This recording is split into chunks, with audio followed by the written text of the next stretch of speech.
ಎಲ್ಲರಿಗೂ ಜೈ ಭೀಮ್ ಬಂಧುಗಳೇ. ಹಿಂದಿನ ಎಪಿಸೋಡ್ನಲ್ಲಿ ಬಹುಜನ ಸಮಾಜ ಪಾರ್ಟಿಯಿಂದ MLA ಆಗಲಿಕ್ಕೆ, ಶಾಸಕರಾಗಲಿಕ್ಕೆ ಯಾವ ಒಂದು ಸ್ಟ್ರಾಟರ್ಜಿಯನ್ನು ನಮ್ಮಲ್ಲಿ ಬಳಸ್ತೀವಿ, ಯಾವ ರೀತಿಯಾಗಿ ದುಡ್ಡಿಲ್ಲದೇ MLA ಆಗಲಿಕ್ಕೆ ಸಾಧ್ಯ ಇದೆ ಅನ್ನೋದನ್ನು ಹಿಂದಿನ ಎಪಿಸೋಡ್ನಲ್ಲಿ ನಾನು ತಮಗೆ ಹೇಳಿದ್ದೇನೆ ಬಂಧುಗಳೇ.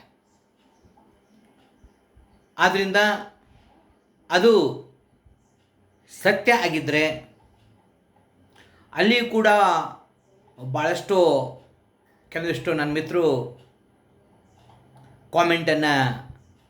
ಒಳ್ಳೆಯ ಕಾಮೆಂಟನ್ನು ಮಾಡ್ತಾಯಿದ್ದಾರೆ.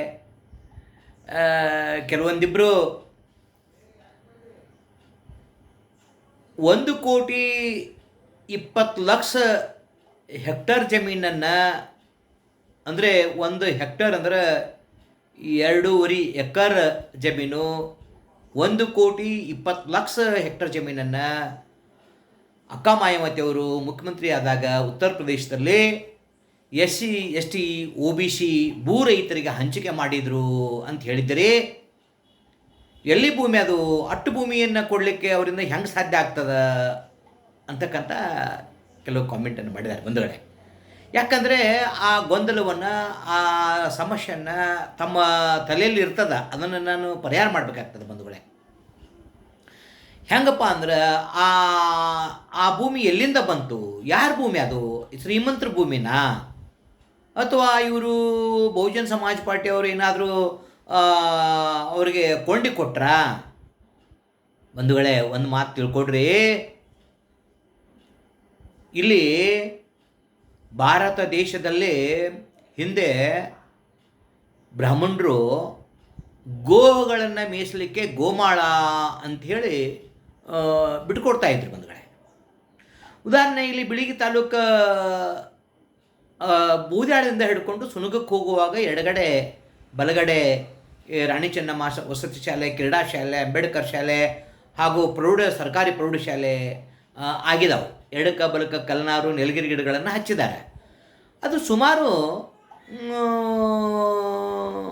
1,1200 ಎಕರೆ ಜಮೀನು ಅಂತ ತಿಳ್ಕೊಂಡು ಗೋಮಾಳ ಅಂತ ಹೇಳಿ ನಾನು ಕೇಳಿಸ್ಕೊಂಡಿದ್ದೀನಿ. ಅಲ್ಲಿ ಈಗಾಗಲೇ ಏನಾಗಿದೆ ಅಂತಂದ್ರೆ, ಬೂದಾಳ ಗ್ರಾಮದ ಭೂ ರೈತರಾಗಿರ್ತಕ್ಕಂಥ ಎಸ್ಸಿಗಳಿಗೆ 3 ಎಕರೆ, 4 ಎಕರೆ, 5 ಎಕರೆಗಟ್ಟಲೆ ಆ ಭೂಮಿಯನ್ನು ನೀಡಿದ್ದಾರೆ. ಇನ್ನೂ 19 ಕುಟುಂಬಗಳಿಗೆ ಈಗಾಗಲೇ ಕೊಟ್ಟಿದ್ದಾರೆ. ಇನ್ನೂ 30 ಕುಟುಂಬಗಳಿಗೆ ಕೊಡಬೇಕಾಗಿತ್ತು. ಇನ್ನೂ 30 ಕುಟುಂಬಗಳು ಹಂಗೆ ಉಳಿದಾವು ಅಂತ ಕೇಳಿದ್ದೀನಿ ನಾನು. ಆ ಜಮೀನಿದೆಯಲ್ಲ, ಅದು ಗೋಮಾಳ. ಭೂ ರೈತರಿಗೆ, SCಗಳಿಗೆ, STಗಳಿಗೆ, OBCಗಳಿಗೆ ಭೂ ರೈತರಿಗೆ ಭೂಮಿಯನ್ನು ಹಂಚಿಕೆ ಮಾಡಬೇಕು ಅಂತೇಳಿ ಒಂದು ಬಗರ್ ಹುಕುಂ ಸಾಗುವಳಿ ಅಂತಕ್ಕಂಥ ಒಂದು ಕಾನೂನು ಇದ್ದದ್ರಿಂದ ಡಾಕ್ಟರ್ ಬಾಬಾ ಸಾಹೇಬ್ ಅಂಬೇಡ್ಕರ್ ಅವರು ಅಲ್ಲಿ ಸಂವಿಧಾನದಲ್ಲಿ ಅಳವಡಿಸಿರುವುದರಿಂದ ಏನಪ್ಪ ಅಂತಂದ್ರೆ ಆ ಜನರಿಗೆ ಭೂಮಿ ಸಿಕ್ತು.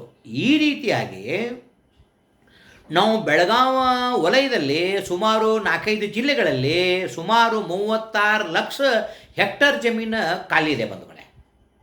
ನೀವು ನೋಡಿರ್ಬೇಕು,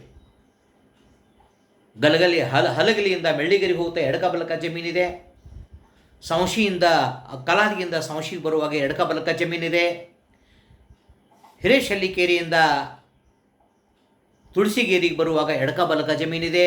ಈ ರೀತಿಯಾಗಿ ಸುಮಾರು 36 ಲಕ್ಷ ಹೆಕ್ಟರ್ ಜಮೀನು ನಮ್ಮ ಬೆಳಗಾವಿ ಝೋನ್ನಲ್ಲಿದೆ.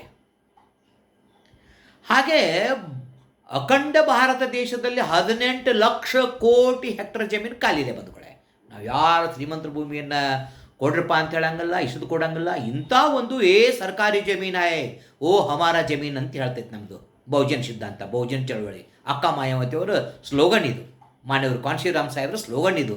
ಇಂಥ ಭೂಮಿಯನ್ನು ಅಕ್ಕ ಮಾಯಾವತಿಯವರು 1,20,00,000 ಹೆಕ್ಟರ್ ಜಮೀನನ್ನು ಜನರಿಗೆ 2 ಎಕರೆ, 3 ಎಕರೆ, 4 ಎಕರೆ, 5 ಎಕರೆಗಟ್ಟಲೆ ಭೂಮಿಯನ್ನು ಕೊಟ್ಟು ಸ್ವಚ್ಛ ಮಾಡಿಸಿ ಬೋರ್ ಹಾಕಿ ನೀರಾವರಿ ಮಾಡಿಕೊಟ್ಟಿರ್ತಕ್ಕಂಥ ಏಕೈಕ ಭಾರತ ದೇಶದಲ್ಲಿ ಹೆಸರು ಮಾಡಿರ್ತಕ್ಕಂಥ ಏಕೈಕ ಅಕ್ಕ ಉಕ್ಕಿನ ಮಹಿಳೆ ಮಾಯಾವತಿಯವರು ಅಂತಕ್ಕಂಥ ಮಾತನ್ನು ಇಲ್ಲಿ ಭಾಳ ಹೆಮ್ಮೆಯಿಂದ ಹೇಳಬೇಕಾಗ್ತದೆ ಬಂಧುಗಳೇ. ಈ ಕೆಲಸವನ್ನು ಭಾರತ ದೇಶದಲ್ಲಿ ಯಾರೂ ಮಾಡಿಲ್ಲ. ಈ ರೀತಿಯಾಗಿ 1,20,00,000 ಹೆಕ್ಟರ್ ಜನರಿಗೆ SC ST OBCಗಳಿಗೆ ಭೂ ರೈತರಿಗೆ ಹಂಚಿಕೆ ಮಾಡಿದರು. 23 lakh SC ST OBC backlog ಹುದ್ದೆಗಳನ್ನು 23 ಲಕ್ಷ ಹುದ್ದೆಗಳನ್ನು 4ನೇ ಬಾರಿ ನಿಚ್ಚಳ ಬಹುಮತದಿಂದ ಮುಖ್ಯಮಂತ್ರಿ ಆದಾಗ ಅಕ್ಕ ಮಾಯಾವತಿಯವರು ಸುಮಾರು 25 ವರ್ಷಗಳಿಂದ ತುಂಬದೇ ಇರತಕ್ಕಂಥ ಹುದ್ದೆಗಳನ್ನು ನೌಕರಿಗಳನ್ನು ಎಲ್ಲ 23 ಲಕ್ಷ ಹುದ್ದೆಗಳನ್ನು ನೌಕರಿ ತುಂಬಿದರು. ಈ ರೀತಿ ನಾನು ಹೇಳ್ತಾ ಇದ್ದೀನಿ ಬಂಧುಗಳೇ. ಆದ್ದರಿಂದ ನಾನು ಮಾತಾಡ್ತಕ್ಕಂಥದ್ದು ಸಂವಿಧಾನಬದ್ಧವಾಗಿ ಕಾನೂನುಬದ್ಧವಾಗಿ ಬಾಬಾ ಸಾಹೇಬ್ ಅಂಬೇಡ್ಕರ್ ಅವರು ನೌಕರಿ ಇಲ್ಲವರು ನೌಕರಿ ಕೊಡಬೇಕು, ಭೂಮಿ ಇಲ್ಲವರು ಭೂಮಿ ಕೊಡಬೇಕು, ವ್ಯಾಪಾರ ಮಾಡ್ತಂದ್ರೆ ಬಂಡವಾಳ ಕೊಡಬೇಕು ಅಂತಕ್ಕಂಥ ಒಂದು ಕಾನೂನನ್ನು ಬಾಬಾ ಸಾಹೇಬ್ ಅಂಬೇಡ್ಕರ್ ಸಂವಿಧಾನದಲ್ಲಿ ಇದ್ದಿದ್ದರಿಂದ ನಾನು ಏನೂ ಮಾತಾಡಿದ್ರು ಕೂಡ ಸಂವಿಧಾನಬದ್ಧವಾಗೇ ಮಾತಾಡ್ತೀನಿ. ಸಂವಿಧಾನದಲ್ಲಿರ್ತಕ್ಕಂಥ ಹಕ್ಕುಗಳ ಬಗ್ಗೆ ನಾನು ಮಾತಾಡ್ತೀನಿ ಬಂಧುಗಳೇ. ಆದ್ದರಿಂದ ನಾನು ಮಾತಾಡ್ತಕ್ಕಂಥದ್ದು ಸರಿ ಅಂದರೆ ನೀವೆಲ್ಲರೂ ಕೂಡ ನನಗೆ ಸಬ್ಸ್ಕ್ರೈಬ್ ಮಾಡಿರಿ. ಈ ಒಂದು ಏನಪ್ಪ ಅಂದರೆ ಜೈವಿಬ್ ಚಾನಲ್ಗೆ ಸಬ್ಸ್ಕ್ರೈಬ್ ಮಾಡಿರಿ, ಲೈಕ್ ಮಾಡಿರಿ, ಶೇರ್ ಮಾಡಿರಿ ಅಂತಕ್ಕಂಥ ಮಾತನ್ನು ಹೇಳಿ ನಾನೀಗ ಒಂದು ಮಾತನ್ನು ಮುಂದುವರೆದು ಹೇಳ್ತಾ ಇದ್ದೀನಿ ಬಂಧುಗಳೇ. ನೋಡ್ರಿ, ಇಲ್ಲೇ ಭಾರತ ದೇಶದಲ್ಲಿ ಏನಾಗ್ಬಿಟ್ಟಿದೆ ಅಂತಂದ್ರೆ, ಇವು ರಾಷ್ಟ್ರೀಯ ಪಕ್ಷಗಳು ಕಾಂಗ್ರೆಸ್ BJP ಅಂತ ಹೇಳ್ತೀವಿ. ಕಾಂಗ್ರೆಸ್ದವರು BJP ಅವ್ರ ತುಡುಗರು ಅಂತ ಅವ್ರು ಹೇಳ್ತಾವ್ರು, BJP ಅವರು ಕಾಂಗ್ರೆಸ್ನವ್ರ ತುಡುಗರು ಅಂತ ಇವ್ರು ಹೇಳ್ತಾರೆ. ಇವರಿಬ್ಬರೊಳಗೆ ಯಾರು ತುಡುಗರು ಅಂತ ಹೇಳಿ ನಮ್ಗೆ ಆಗ್ತಾ ಇಲ್ಲ ಬಂಧುಗಳೇ. ಯಾಕಂದ್ರೆ ಕಾಂಗ್ರೆಸ್ ಪಕ್ಷ ಹುಟ್ಟಿದ್ದು ಉತ್ತರ ಪ್ರದೇಶವಾಗ ಅಂತ ಹೇಳೀನಿ. ಹೆಂಗೆ ಹುಟ್ಟಿತು, ಯಾವಾಗ ಹುಟ್ಟಿತು, ಯಾರು ಹುಟ್ಟಾಕಿದ್ರು, ಅದರ ಇತಿಹಾಸ ಏನು ಬೇಕಲ್ಲ. ಯಾಕಂದರೆ ಇತಿಹಾಸವನ್ನು ಯಾರು ತಿಳ್ಕೊಂಡಿರ್ತಾರಲ್ಲ ಅವರು ಹೊಸ ಇತಿಹಾಸವನ್ನು ನಿರ್ಮಾಣ ಮಾಡ್ತಾರಂತ. ಹಂಗೆ ನಾನು ಭಾಳಷ್ಟು ಬಾಬಾ ಸಾಹೇಬ್ ಅಂಬೇಡ್ಕರ್ ಅವರ ಬುಕ್ಗಳನ್ನು ಅಧ್ಯಯನ ಮಾಡಿದ್ರಿಂದ ಈ ದೇಶದ ಸತ್ಯ ನನಗೆ ಅರ್ಥ ಆಗಿದೆ. ಆ ಸತ್ಯವನ್ನು ತಮ್ಮೆದುರಿಗೆ ಹೇಳ್ತಾ ಇದ್ದೇನೆ ಬಂಧುಗಳೇ. 1880ರಲ್ಲಿ ಲೋಕಮಾನ್ಯ ಬಾಲಗಂಗಾಧರ ತಿಲಕರು ಪೂನಾದಲ್ಲಿ ಗಣಪತಿಯನ್ನು ಹುಟ್ಟುಹಾಕೋದ್ರ ಮೂಲಕ ಈ ಹಿಂದೂ ಅಂತಕ್ಕಂಥ ಸಂಘಟನೆಯನ್ನು ಪ್ರಾರಂಭ ಮಾಡ್ತಾರೋ. ಅದೇ 1880ರಲ್ಲಿ ಪ್ರಾರಂಭ ಆಗಿರ್ತಕ್ಕಂಥ ಹಿಂದೂ ಸಂಘಟನೆಗೆ 1882ರಲ್ಲಿ ಕಾಂಗ್ರೆಸ್ ಅಂಥೇಳಿ ನಾಮಕರಣ ಆಗ್ತದೆ. ಅದೇ ಕಾಂಗ್ರೆಸ್ ಸಂಘಟನೆ ಬೆಳೆದು 1885ರಲ್ಲಿ ಕಾಂಗ್ರೆಸ್ ಪಕ್ಷ ಆಗ್ತದೆ. ಈ ರೀತಿಯಾಗಿ ಬೆಳೆದಿರ್ತಕ್ಕಂಥ ಒಂದು ಕಾಂಗ್ರೆಸ್ ಪಕ್ಷ ಸ್ವತಂತ್ರ ಕಾಲಕ್ಕೆ, ಭಾರತ ಸ್ವತಂತ್ರ ಆಗುವ ಸಂದರ್ಭದಲ್ಲಿ ದೇಶವನ್ನು ಆಳಲಿಕ್ಕೆ ಒಂದು ಪಕ್ಷ ಬೇಕಾಗಿತ್ತು. ಯಾವ ಜಾತಿ ಸಂಘಗಳಿಂದ ದೇಶ ಹಾಳಾಕ್ ಬರೋದಿಲ್ಲ, ನೌಕರ ಸಂಘದಿಂದ ದೇಶ ಹಾಳಾಕ್ ಬರೋದಿಲ್ಲ, ದಲಿತ ಸಂಘಟನೆಗಳಿಂದ ದೇಶ ಹಾಳಾಕ್ ಬರೋದಿಲ್ಲ. ಆದರೆ ಈ ದೇಶವನ್ನು ಆಳಬೇಕು ಅಂತಂದ್ರೆ ಒಂದು ರಾಷ್ಟ್ರೀಯ ಪಕ್ಷ ಬೇಕಾಗಿತ್ತು. ಒಂದು ಆ ಸಂದರ್ಭದಲ್ಲಿ ಮೊದಲೇ ಇರತಕ್ಕಂಥ ಪಕ್ಷ ಯಾವುದು ಅಂದರೆ ಕಾಂಗ್ರೆಸ್ ಪಕ್ಷ. 1946ರಲ್ಲಿ ಇದು ಸ್ವತಂತ್ರ ಆಗ್ತಕ್ಕಂಥ ಸಂದರ್ಭದಲ್ಲಿ ಬ್ರಿಟಿಷರು ಭಾರತ ದೇಶವನ್ನು ಬಿಟ್ಟು ಎರಡನೇ ಜಾಗತಿಕ ಮಹಾಯುದ್ಧ ಪ್ರಾರಂಭ ಆದಾಗ ಅವರ ದೇಶವನ್ನು ಉಳಿಸ್ಕೊಳ್ಳಲಿಕ್ಕೆ ಅವರು ಹೊರಟಿದ್ದರು. ಬ್ರಿಟಿಷರು ಗಾಂಧಿ ಮತ್ತು ಲೋಕಮಾನ್ಯ ಬಾಲಗಂಗಾಧರ ತಿಲಕರು, ಶಾಸ್ತ್ರಿ, ನೆಹರು ಇವರೆಲ್ಲರನ್ನೂ ಕರೆಸಿ ಏನಪ್ಪ ಅಂತಂದರೆ ನಿಮಗೆ ಸ್ವತಂತ್ರ ಬೇಕು ಬೇಡ ಅಂದಾಗ ಬೇಕು ಅಂತ ಹೇಳ್ತಿದ್ರು. ಅಟೋತಾಳಿಗೆನ ನೆಹರು ಅವರು 7 ಜೋಡ ಕೋಟನ್ನು ಹೊಲಿಸಿ ಇಟ್ಕೊಂಡು ಬಿಟ್ಟಿದ್ರು. ಹೀಗಾಗಿ 47ರಲ್ಲಿ ಸ್ವತಂತ್ರ ಆಯಿತು. ಅವಾಗಿನಿಂದಲೂ ಕೂಡ ಕಾಂಗ್ರೆಸ್ ಪಕ್ಷ ಈ ದೇಶವನ್ನು ಆಳಲಿಕ್ಕೆ ಪ್ರಾರಂಭ ಮಾಡಿತು ಅಂತಕ್ಕಂಥ ವಿಷಯವನ್ನು ತಮ್ಮ ಗಮನಕ್ಕೆ ತರ್ತಾ ಇದ್ದೇನೆ ಬಂಧುಗಳೇ. ಈ ರೀತಿಯಾಗಿ ಹುಟ್ಟಿರ್ತಕ್ಕಂಥ ಕಾಂಗ್ರೆಸ್ ಪಕ್ಷ ನೋಡ್ರಿ, ದೇಶದ ಜನರನ್ನು ಈ ಎರಡು ಕಾಂಗ್ರೆಸ್ BJP ಪಕ್ಷಗಳು ಹೆಂಗೆ ಮಳೆ ಮಾಡಕತ್ತವಂತಂದ್ರೆ 1925ರಾಗ RSS ಸ್ಥಾಪನೆ ಮಾಡಿದವರು ಕಾಂಗ್ರೆಸ್ನವರೇ. BJP ಇದ್ದಿದ್ದಿಲ್ಲ ಅವಾಗ. ಹಿಂದೂ ಅಂತ ಕರಿತೀವಲ್ಲ, ಹಿಂದುತ್ವವನ್ನು ಹುಟ್ಟು ಹಾಕಿದವರು ಕಾಂಗ್ರೆಸ್ನವರೇ. ಈ ರೀತಿಯಾಗಿ ಅದನ್ನು ಹುಟ್ಟುಹಾಕಿ ಸುಮಾರು 1992 ತನಕ 45 ವರ್ಷಗಳವರೆಗೆ ಭಾರತ ದೇಶದಲ್ಲಿ ಯಾವ ಪಕ್ಷಗಳು ಕೂಡ ಇದ್ದಿದ್ದಲ್ಲ, ನಿಚ್ಚಳ ಬಹುಮತದಿಂದ ಭಾರತ ದೇಶವನ್ನು ಅವರೇ ಆಳಿದರು. ಆದರೆ RSS ಕಚೇರಿಯ ಮೇಲ್ಭಾಗದಲ್ಲಿ 10 ವರ್ಷ ಡಾಕ್ಟರ್ ಬಾಬಾ ಸಾಹೇಬ್ ಅಂಬೇಡ್ಕರ್ ಅವರು ಇಂಥದ್ದೇ ರಾಷ್ಟ್ರಧ್ವಜ ಇರಬೇಕು ಅಂತ ಸಂವಿಧಾನದಲ್ಲಿ ಬರೆದಿದ್ದರು. ಆ ರಾಷ್ಟ್ರಧ್ವಜವನ್ನು 10 ವರ್ಷ RSSನವರು ಅವರು ಕಾಂಗ್ರೆಸ್ ಅಥವಾ RSS ಕಚೇರಿ ಮೇಲ್ಗಡೆ ಹಾರಿಸಲಿಲ್ಲ. ಯಾಕೆ ಈ ಮಾತನ್ನು ಹೇಳ್ತಾನಂದ್ರೆ, ಆವಾಗ 1925ರಲ್ಲಿ 1945 ತನಕ ಯಾವುದೂ ಪಕ್ಷ ಇದ್ದಿದ್ದಿಲ್ಲ.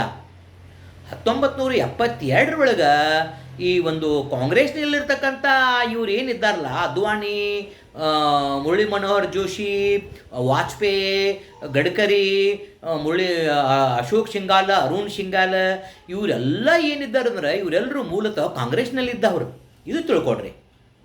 ಕಾಂಗ್ರೆಸ್ನಲ್ಲಿದ್ದವರು ಯಾಕ್ರಿ ಒಳ್ಳೊಳ್ಳೆ ಗಾಂಧಿ ಮನೆ ತನಕ ಪ್ರಧಾನಮಂತ್ರಿ ಆಗೋದು, ಅವರೇ ಯಾಕೆ ಈ ದೇಶವನ್ನು ಆಳೋದು, ನಮಗೇನು ಹುಡುಕತ್ತೈತೆ ಅಂತ ತಿಳ್ಕೊಂಡು 1972ರಲ್ಲಿ ಕಾಂಗ್ರೆಸ್ ಪಕ್ಷವನ್ನು ಬಿಟ್ಟು ಇವರು ಏನು ಮಾಡಿದರು, ಜನಸಂಘ ಮಾಡಿಕೊಂಡ್ರು. ಅದೇ ಜನಸಂಘ ಮುಂದುವರೆದು ಜನತಾ ಪಕ್ಷ ಆಯಿತು. ಜನತಾ ಪಕ್ಷ ಮುಂದುವರೆದು ಅದು BJP ಅಂತಕ್ಕಂಥ ಪಕ್ಷ ನಿರ್ಮಾಣ ಆಯಿತು. BJP ಪಕ್ಷ ಅದು ಪ್ರಾರಂಭದಲ್ಲಿ ಬೆಳೆದಂತೆ ಅದರ ಜೊತೆಗೆ BJP ಅಂದರೆ ನಾವೆಲ್ಲ ಪ್ರಾರಂಭದಲ್ಲಿ ಅದು ಬ್ರಾಹ್ಮಣ ಜನತಾ ಪಾರ್ಟಿ ಅಂತ, BJP ಅಂದರೆ ನಾವು ಸಣ್ಣವರಿದ್ದಾಗ ಬ್ರಾಹ್ಮಣ ಪಕ್ಷ ಅಂತಿದ್ವಿ ನಾವು. ಬ್ರಾಹ್ಮಣ ಜನತಾ ಪಾರ್ಟಿ ಅಂದರೆ ಇದು ಬೆಳೆಯಂಗಿಲ್ಲ ಅಂತ ತಿಳ್ಕೊಂಡು ಭಾರತೀಯ ಜನತಾ ಪಾರ್ಟಿ ಮಾಡಿಕೊಂಡ್ರು. ಇವತ್ತೇನು RSS ಅಂತ ಏನು ಹೇಳ್ತಾರಲ್ಲ ಇವರೆಲ್ಲರೂ, RSS ಅಂದರೆ ಏನು? ಅದು ಪ್ರಾರಂಭದಲ್ಲಿ ಆರ್ಯನ್ಸ್ ಸಂಘರ್ಷ ಸಮಿತಿ, ಆರ್ಯರು ಮಧ್ಯ ದೇಶದಿಂದ ಕೈಬರ ಕಣಿವೆ ಮೂಲಕ ನಮ್ಮ ದೇಶಕ್ಕೆ ಬಂದಿರತಕ್ಕಂಥವ್ರು, ಅವರು ಆರ್ಯನ್ಸ್ ಸಂಘರ್ಷ ಸಮಿತಿ ಅಂತ ಕಟ್ಕೊಂಡಿದ್ರು. ಅದು ಮುಂದೆ ಅದಕ್ಕೆ ಆರ್ಯನ್ಸ್ ಅಂದ್ಕೊಳ್ಳೇನೆ ಇದು ಕೆಲವೊಂದು ಕೋಮುವಾದಿ ಜನರಿಗೆ ಸಂಬಂಧಪಟ್ಟಂಥದ್ದು ಆಗಿದ್ದರಿಂದ ಆರ್ಯನ್ಸ್ ಬೇಡ, ಇದನ್ನು ರಾಷ್ಟ್ರೀಯ ಸ್ವಯಂ ಸೇವಕ ಸಂಘ ಅಂತೀವಿ ಅಂದರೆ ಎಲ್ಲರೂ ಬರ್ತಾರಂತೇಳಿ. ಯಾಕಂದ್ರೆ ಈ ದೇಶದಲ್ಲಿ ಶೂದ್ರರನ್ನು ಯಾವ ರೀತಿಯಾಗಿ ಹಮಾರಿಸಿದ್ರು ಈ ಒಂದು ಮನುವಾದಿಗಳು, ಶೂದ್ರರು ಯಾರು, ಇವ್ರು ಬೆನ್ನು ಯಾಕೆ ಹತ್ತಿದ್ರು? ಮಹಾತ್ಮ ಜ್ಯೋತಿಬಾ ಫುಲೆ ಅವರ ಮರಣಾನಂತರ ಇಡೀ OBCಗಳನ್ನು ಒಂದುಗೂಡಿಸಿ ತಮ್ಮ ತೆಕ್ಕೆಗೆ ತೆಗೆದುಕೊಂಡಿರ್ತಕ್ಕಂಥವರು ಮಹಾತ್ಮ ಗಾಂಧೀಜಿಯವರು. ನಿಮಗೆಲ್ಲ ಕಾಂಗ್ರೆಸ್ನಲ್ಲಿ ಮೆಂಬರ್ಶಿಪ್ ಮಾಡ್ತೀನಿ, ZP ಮಾಡ್ತೀನಿ, TP ಮಾಡ್ತೀನಿ, MLA ಮಾಡ್ತೀನಿ ಅಂತ ತಿಳ್ಕೊಂಡು ಹೇಳಿದಾಗ, ಮೆಂಬರ್ಶಿಪ್ ಕೊಡ್ತಾನೆ ಅಂದಾಗ ಇಡೀ OBCಗಳೆಲ್ಲ ಕಾಂಗ್ರೆಸ್ ಬಣ್ಣ ಹತ್ತಿದ್ರು. ಹಿಂಗೆ ಬೆಳೆದಿರ್ತಕ್ಕಂಥ ಒಂದು ಕಾಂಗ್ರೆಸ್ ಪಕ್ಷ, ಅದರ ಹೊಟ್ಟೆಯಲ್ಲಿ ಹುಟ್ಟಿರ್ತಕ್ಕಂಥ ಒಂದು BJP ಪಕ್ಷ ಏನಪ್ಪ ಅಂತಂದ್ರೆ, ಹಿಂಗೆ ಕಾಂಗ್ರೆಸ್ ಬೇಸರಗನ್ನ ನಮ್ಮವರೆಲ್ಲರೂ ಏನು ಮಾಡ್ತಾರಂದ್ರೆ, BJP ಭಾಳ ಬೆಸ್ಟ್ ಐತಪ್ಪ ಅಂತ BJP ಓಟ್ ಹಾಕ್ತಾರೋ, BJP ಬೇಸರಗನ್ನ ಏನು ಮಾಡ್ತಾರೋ ಕಾಂಗ್ರೆಸ್ ಓಟ್ ಹಾಕ್ತಾರೋ. ಈ ರೀತಿಯಾಗಿ